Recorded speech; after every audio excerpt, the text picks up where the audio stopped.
Good afternoon, everybody. How are you? Good. And Tony's doing a good job, isn't he? He's doing a fantastic job. Well, thank you for giving me the honor and the blessing of getting to come and spend some from the bottom of my heart and my family's heart. I want to say thank you. Thank you for all that you do to keep people safe and to uphold your oath to be out in our communities, protecting people from public safety threats, but also being an example to our next generation of Americans. Our kids and our grandkids are desperate for examples to look up to.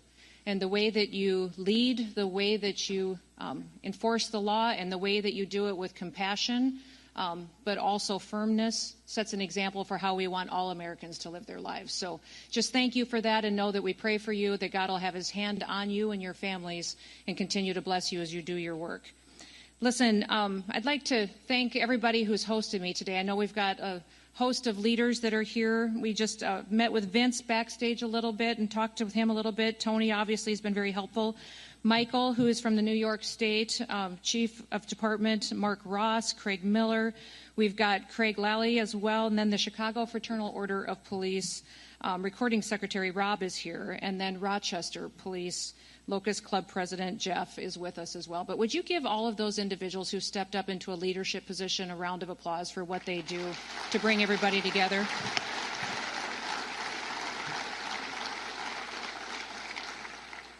Now, in his State of the Union address just last week, President Trump reminded us of what it is every American's duty to do, and that is to serve the American people. That's what the government is to do, those elected officials and those that step up into public service, is to fulfill our duty to protect American citizens, that they should come first under our Constitution and our laws, and they should be prioritized, and especially over other people who are from other countries. The Constitution demands that we treat our citizens that way, and the men and women who serve at the Department of Homeland Security, they understand the importance of that, and we also understand the importance of all of our law enforcement officers and what they do across the country to keep people safe.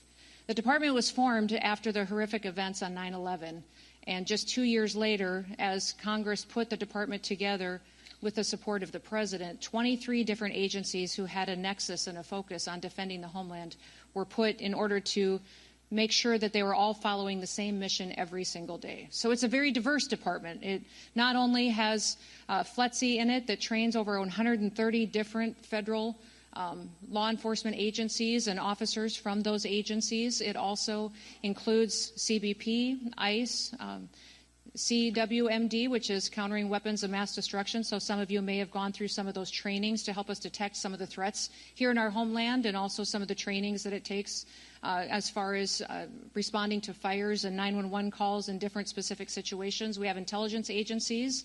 We also cover FEMA. FEMA is a disaster response agency, but it also is the agency that's entrusted to run the government on our very worst day.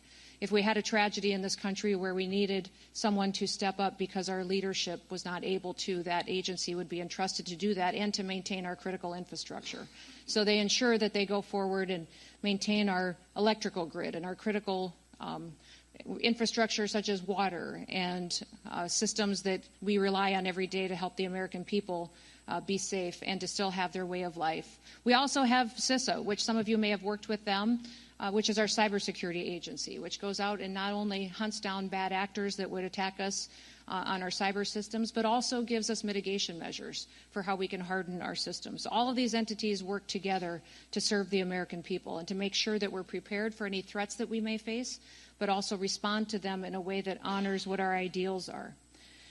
The sacred duty of our government, truly, is that people are entrusted to secure the rights also of all the American people. You know, the Declaration of Independence states that governments derive their powers from the consent of the governed, which is the people. The people give us the right to do our jobs each and every day. And as long as this world is fractured and as long as human nature is fallen, we will need brave men and women who step up and serve and enforce our rights and our laws and our values. And that's what all of you do in this room with your colleagues.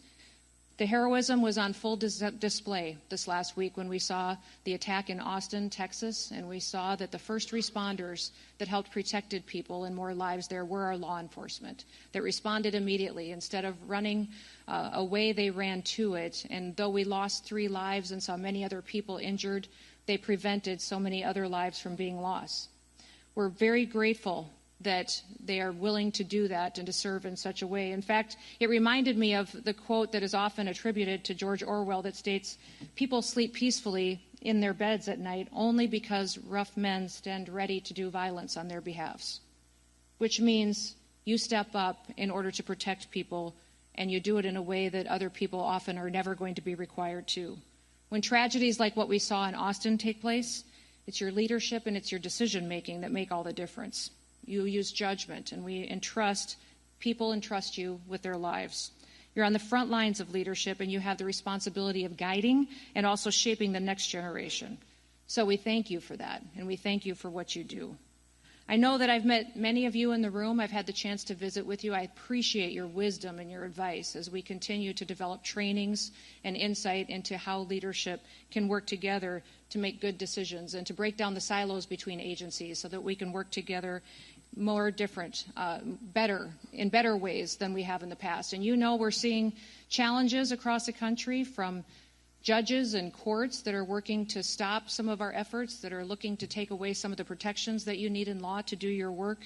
And then also we're seeing some challenges from sanctuary states and sanctuary cities. In fact, after I get done sharing a few more words, I want to hear your questions on ways that we can help you do your jobs. If you're in a situation where the laws may be a little different than it is in other states, or you may have unique challenges that perhaps we could work together on to find ways to help you bring criminals to justice and to protect your community from public safety threats.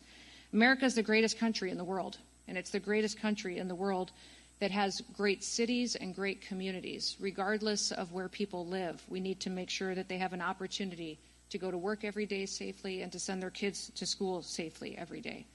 Sanctuary cities do give us a challenge because it makes it difficult at times for law enforcement to do their work. And we see that many times when a city cooperates with the federal government, cooperates with our federal officers, that it is safer. In fact, 7 of our top 10 safest countries in the nation are not sanctuary cities. They're cities where the local law enforcement partners with us. They partner with our federal agencies, with the FBI, DEA, ATF, CBP, ICE, and our operations. And we've also seen across the country where 5 of our 10 most crime-ridden cities do not cooperate with us, where those that are not cooperative with federal officers will see challenges on their streets. We've seen a lot of different situations from city to city. The one thing I would encourage you that no matter how frustrated you may be with some of that we can find a way to work together to do some good work for our people. In fact, even in Memphis, where we saw different leadership, we had different parties in the governorship and in the mayor, we still were able to arrest and bring to justice over 2,600 criminals, and in a way that significantly dropped their crime rate and significantly helped those communities continue to take those public safety threats off the streets. We got over 150 different illegal sex offenders off of the street. We saw one of those arrests included a criminal illegal alien from Venezuela that was convicted of aggravated criminal assault and abuse of a child. I'm thankful that that individual is no longer on the streets because of the cooperation of those local law enforcement. We have agreements across the country called 287G agreements. I'm sure you're familiar with them, but there is 3 different models that are available.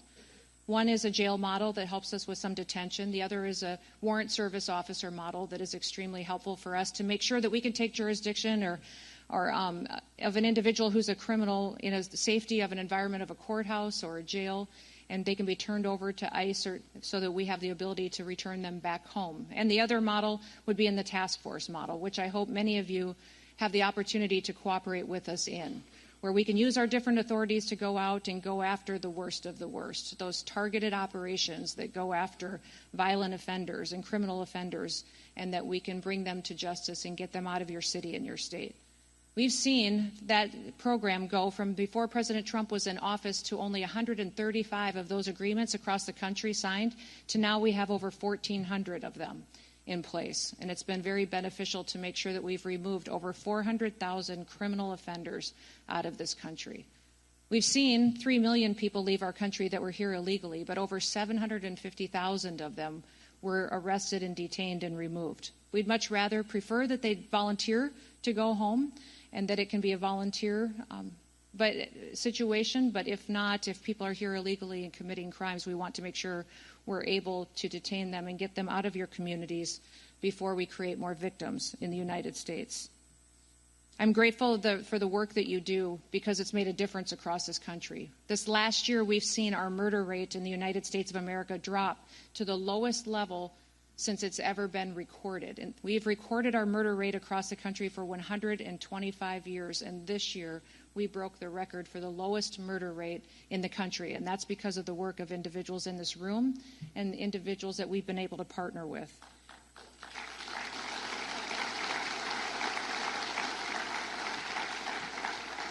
We've also taken 1.7 billion lethal doses of drugs off our streets and stopped them from coming into the United States. That means 1.7 billion people will still be with us because of the work that our agencies and our work has done.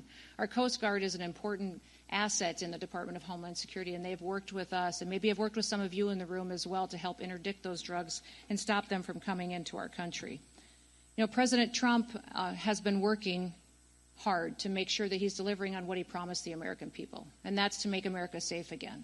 In doing so, we have gone out and found over 1,500 known and suspected terrorists that were let into this country over the open border invasion that we saw during the last administration.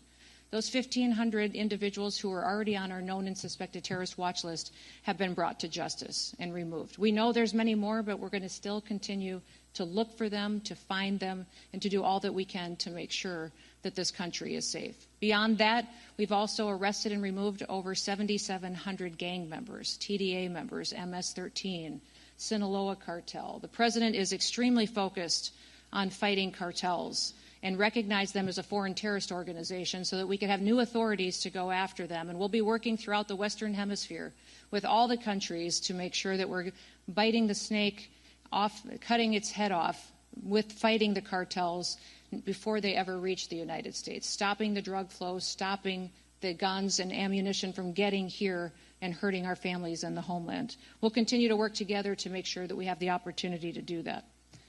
To everybody in the room that puts on a uniform, that wears a badge, that steps out every single day and does something that so few others do, put your life on the line for your brothers and your sisters and your families, and you do it in your home community, I want to say thank you. And I also want to let you know that I believe that if there's something that you need for your families, that you need to let us know.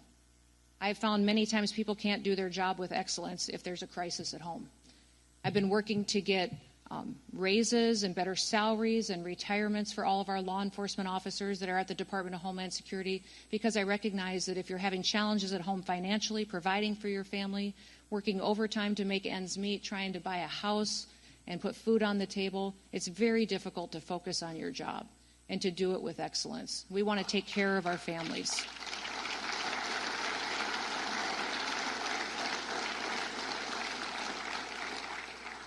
So all of your suggestions and ideas, bring them forward. I will continue to push for that because I'm a strong believer that we need you at the top of your game every day. And that means that your family needs to be right beside you, happy, healthy, and whole, and that God can continue to protect you and protect them and make sure that you have a chance at the American dream too. So with that, why don't we open it up to some questions? I know some of you may have some prepared and some of you may just thought, hey, I've always wanted to ask her this. You sure can. Secretary, yes, sir. Rob will say that. Yes. Thank you so much for coming. What a blessing it is to have you. Oh, thank you. Given our current state in Chicago, we understand we have no comment about the sanctuary law enforcement, more of a targeted response. I think the hearts and minds of a lot of my great-grandson of Mexican Post immigrants. A lot of people, they just, when you go after, for lack of a better term, the tamale, it kind of like, they've been there 30 years, they're not causing trouble as opposed to criminals in this country. Right. I think that needs to be the focus in Chicago, more strategic planning that needs to happen similar. I think Noem Homeland is suited for that as a Yeah, no, I think that's great advice. I don't know if you guys heard that question, but he talked about targeted enforcement, and Rob was saying how it's much more effective in a lot of, especially these sanctuary cities, where we can work on targeting those individuals who have a criminal history besides their legal status that may be in violation of their visa or work permit, but that we work on those and make sure we're going out and doing that with the local law enforcement as much as we possibly can.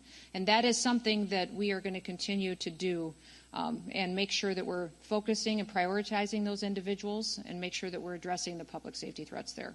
Thank you. Yes, sir. Tax-free pensions for retirees, law enforcement, that'd be a great place. Okay, let me visit with him about it. That'd be great. Well, we're talking about doing some other tax benefits for other, so that may be something we could wrap into that conversation. Great idea. Perfect. Yes, sir. Good afternoon, Madam Secretary. My name is Chris Callaghan. I'm the Vice President of San Francisco Police Officers Association. First of all, I just want to say thank you for recognizing major cities and all of our police unions here across the nation. It means a great deal for you to be here today, so thank you for that. My question, local officers have increasingly been on the front lines of Homeland Security, yet we are still funded and staffed like a city responsibility, not a national one. How will DHS ensure local agencies aren't carrying federal priorities on local budgets and with local staffing? So you maybe have some challenges in San Francisco just because of your state laws and local laws that may, although you've got a mayor that works with us very well. That's great. He probably doesn't want me to talk about it a lot, actually, Please do. But he has been cooperative, and we have great conversations and talk quite often. And many times in doing law enforcement in your city, if the federal task force is coming in, it's more preferable for the FBI to lead and the Department of Homeland Security to come in supportive roles, which is what we've done, and that works very well in your city. Thank you for your focus there, too. I think the city is seeing some dramatic improvements under this leadership. When you talk about funding, we have tied a lot of our funding that we have for enforcement this year and prioritized over $1.5 billion towards 287G agreements. So we've reimbursed departments that have an agreement, or a county or a sheriff, with funding them on overtime or on benefits, some of the other things that we can do. We've also, on the jail model, obviously reimbursed per beds. If you don't have the opportunity to participate in 287G, I think your best options for funding alternatives would be through some grants that we have at the department. We have specific grants towards terrorism grants that you can do, some security grants. And there's hazard mitigation grants that are in Homeland Security, safety grants through FEMA that would be available. So maybe what I'll do is I will forward those grant opportunities to all of you so that you can share them with your departments and have that opportunity. We also have some grants specifically targeted towards special operations. So if you've got some special operations that fit into that category, we could get you some funding that way. Great. Thank you, ma'am. Absolutely. Yes, sir. Yes. Hi, Craig.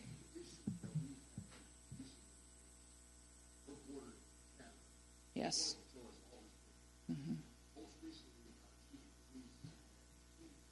One police officer and one sergeant called Border Patrol for assistance, and then after that happened, he tried to fire them for asking Border Patrol to come assist them. Oh, shoot.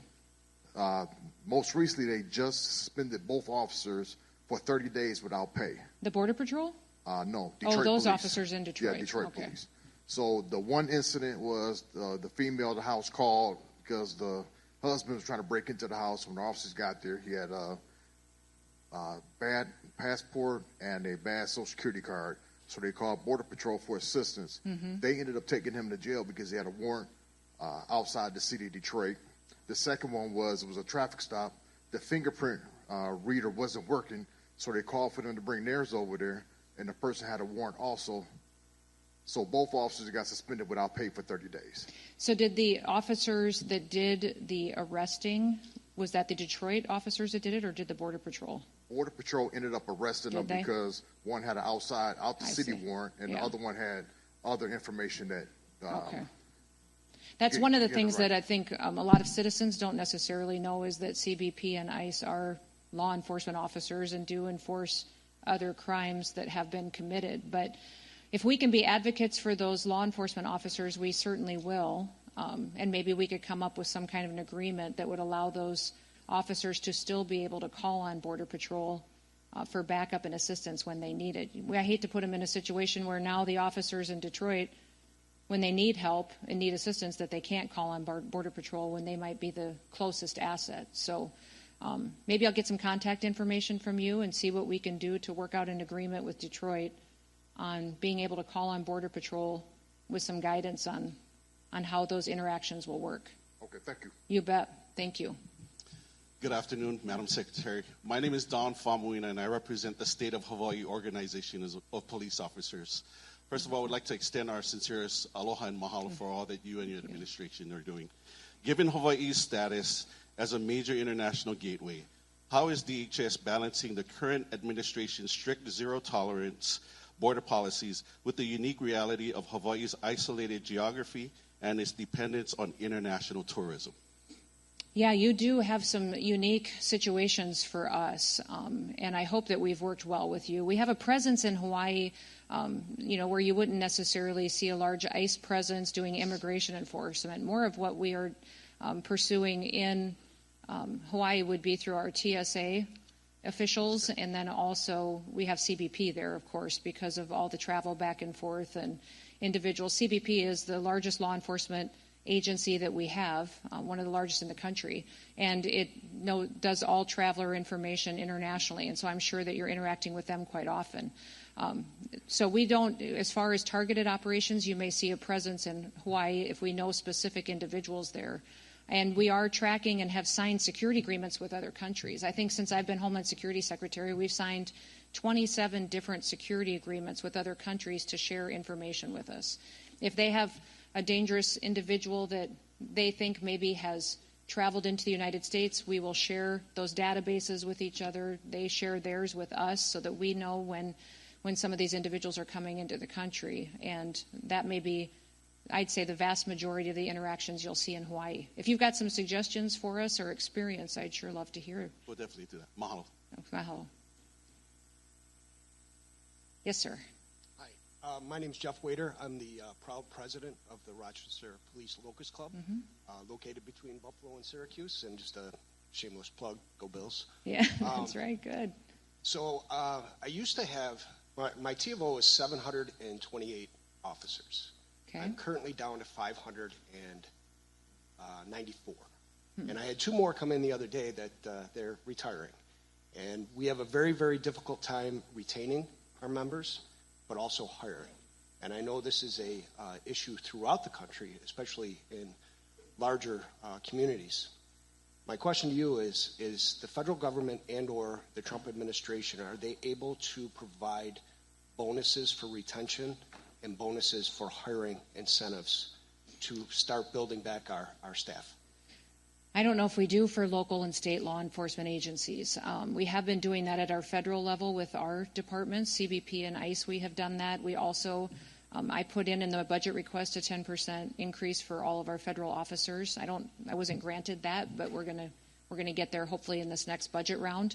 I will look to see what latitude we have to do that. We'd have to do it in a way of grants with restrictions that it could only be plugged into salaries and bonuses. I think, you tell me, we've done a lot of hiring bonuses.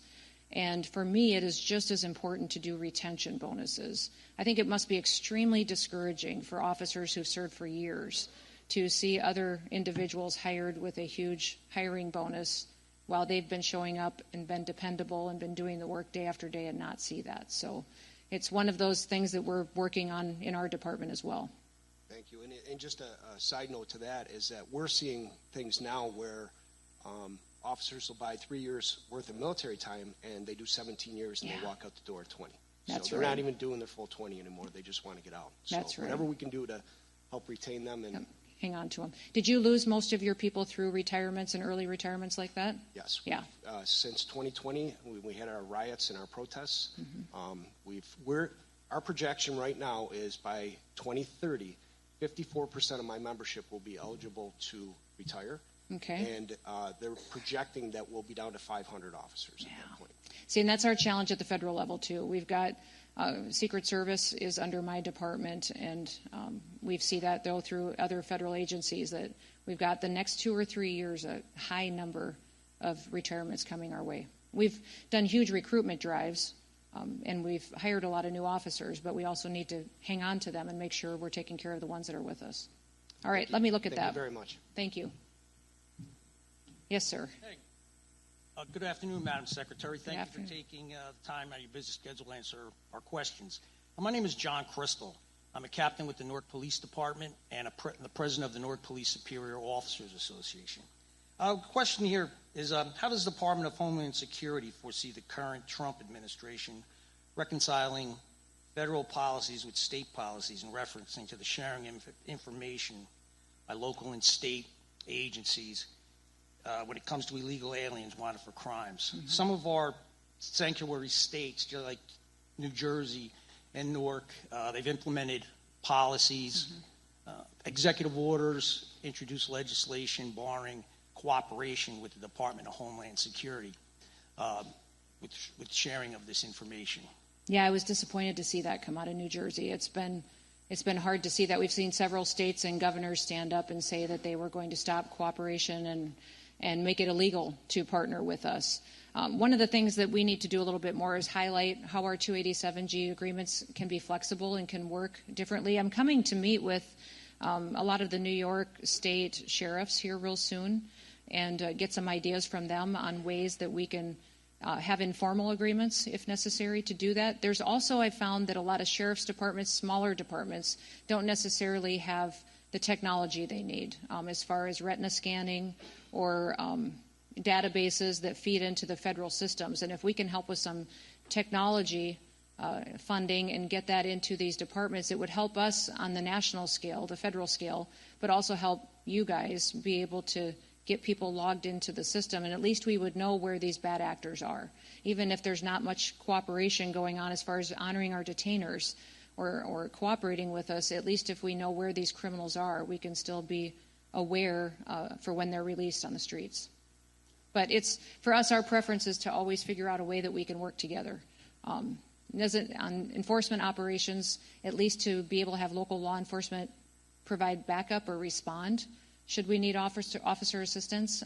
Beyond that, it'd be great to have these communities honoring our detainers. But I will continue to go talk to these governors, have conversations with leaders and state legislators to see what I can do to push back on some of this legislation we're seeing.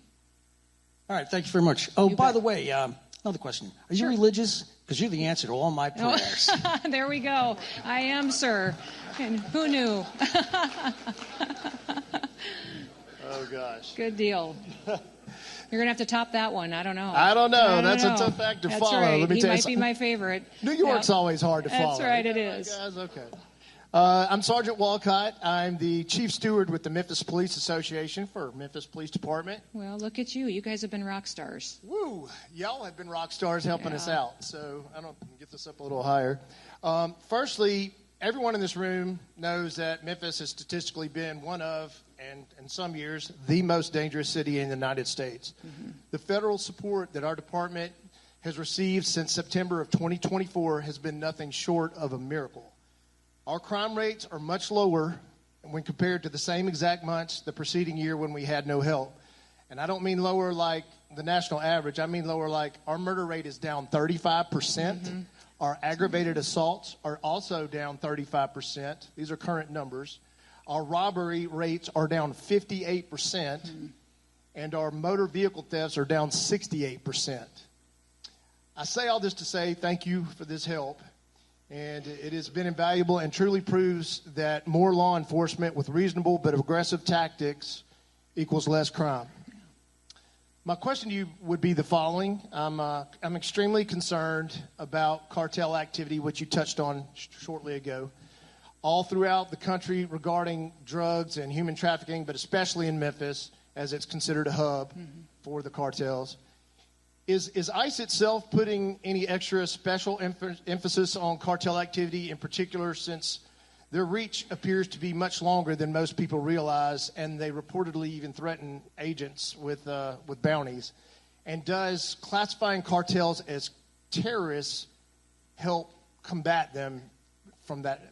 Is that a tool to help you combat them? It does. When President Trump declared the cartels as foreign terrorist organizations, it opens up the door for a lot more authorities that we can use to go after them. So now, and you've seen him, obviously, partner and take action against leaders even in Mexico. And that is just the start of the operation.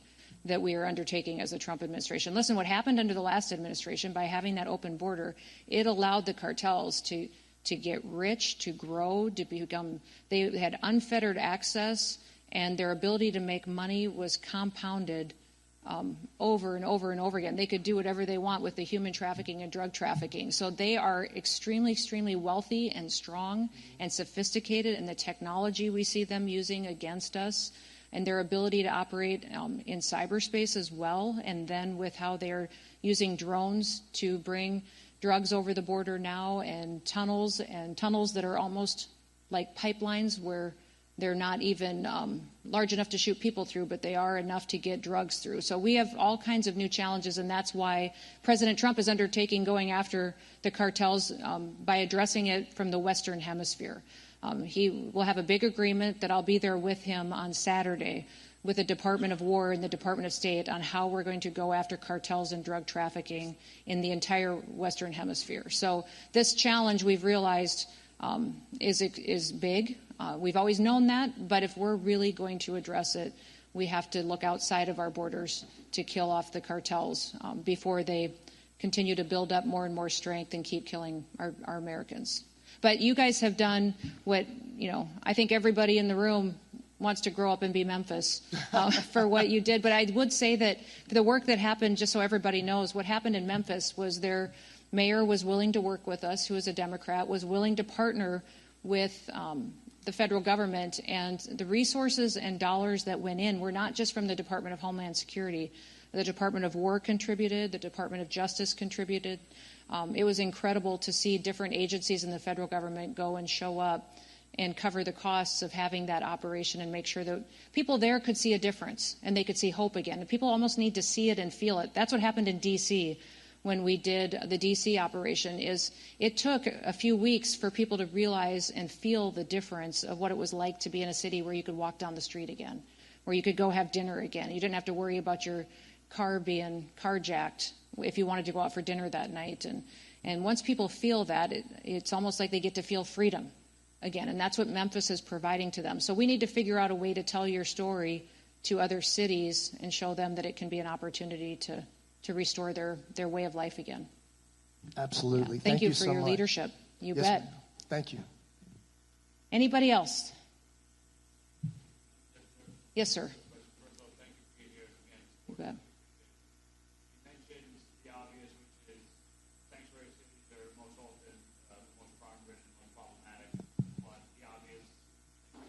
But the obvious difficulties and implications of having the sanctuary city laws and the states not supporting the feds and things like that. What are some of the vehicles that you guys can use or will use to try to, I don't want to say get around that, but work with the conditions that you guys are under to still be effective as federal law enforcement in those sanctuary city areas? Well, if it's a sanctuary city, we have an opportunity to form partnerships then with sheriffs.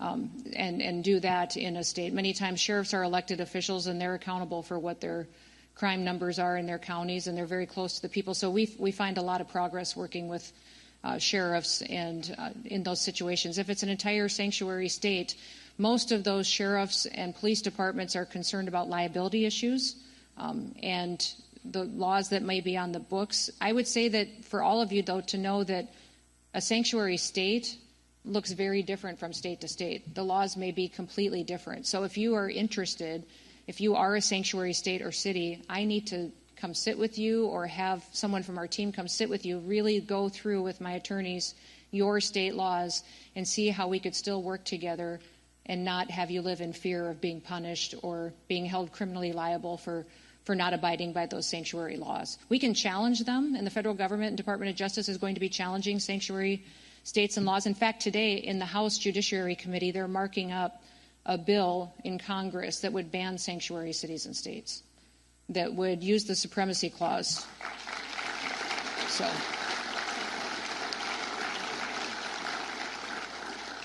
So if we could, it will pass out of committee, I think, and pass out of the House. We're hopeful the Senate would take that up, but it's a constitutional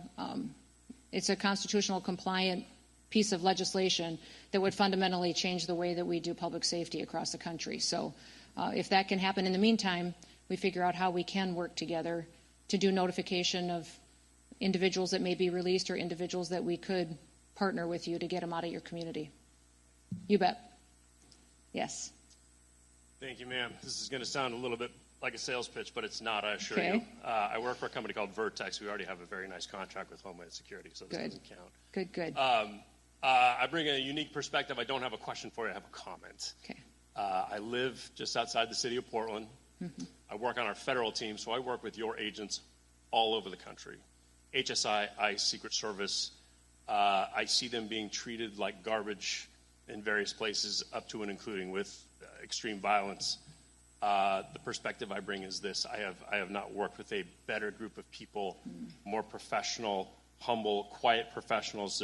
They're amazing men and women, all of them, and I didn't want to miss this opportunity to tell you that directly. So thank you very much. That goes to you, your staff, and all of your agents across the country. Well, thank you very much. and Thank thanks you for being saying here. that. I appreciate it.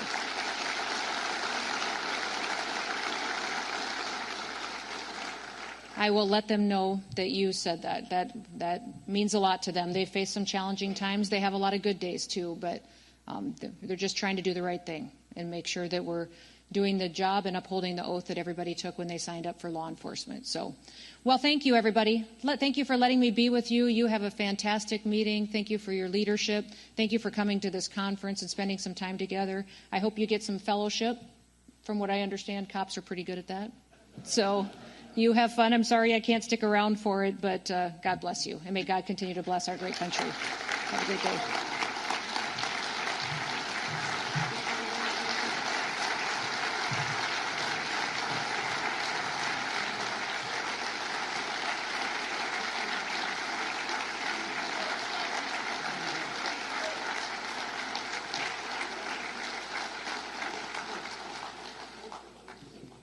Bye, everybody.